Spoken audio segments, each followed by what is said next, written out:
New information now in the Lonzie Barton investigation as the state attorney's office released new video and audio today of Reuben Ebron from the hours after the little boy disappeared more than 4 months ago. The video is recorded in the interrogation room as detectives question Ebron. Channel 4's Chris Pareto has been going through videos and he's joining us now. Chris, what's Ebron's demeanor in the interview? Kent, at the beginning of the interview, Ebron is very calm. He's recounting the hours leading up to Lonzie's disappearance, but once the questioning from investigators turns to drugs or holes in his story, Ebron appears to get very frustrated. At one point, he and Lana Barton are sitting in the interrogation room together, and he tells her that he wants to leave and go wait for investigators to call them.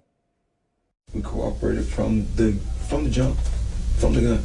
It's 11, so that's, what, 9 hours? What's not cooperate? Now, when we're ready to leave, and you say, hey, we got to get in touch with you, okay, we have phone.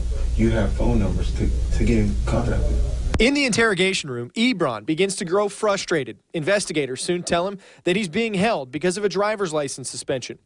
Shortly after, officers come back in and let Ebron know that his story isn't adding up, especially his claim that he ran upstairs into the apartment and quickly came back down. They're not matching up. Your phone's not matching up, dude. I'm just telling you. You've got, there's a lot more I'm not telling you. When I went back to the house, probably changed, but I wasn't honestly paying attention to the little details. Just like when you said, it's not a little detail, man. It's not a little detail. That's a huge detail. Ebron eventually tells the detective that he feels his story is being twisted around and he would, quote, rather have a lawyer. What's actually going on? I got a child missing. I'm worried about that child's life. You're worried about your rights. No, I'm worried about what's going on. You guys ain't telling me nothing. You should be worried about that child. Ebron admitted to investigators that he left the two children alone in the car with it running to go upstairs for cocaine. Investigators soon told him because of that he was under arrest for child neglect. One detective soon asks him what's most important to him as he's being interrogated. Dude, where do you think he is? I honestly don't know, man. What's the most important thing to you?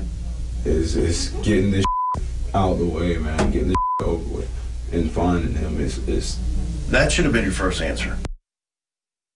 There is much more in these new videos, new audio, and even text messages of Ebron's that we received today. One is a call with a reporter from the Florida Times-Union and Ebron. More interrogation with Lana Barton from the same night as Ebron's interrogation. We're continuing to go through all of that video and that audio, and we'll have much more tonight on the 10 o'clock news. Kent?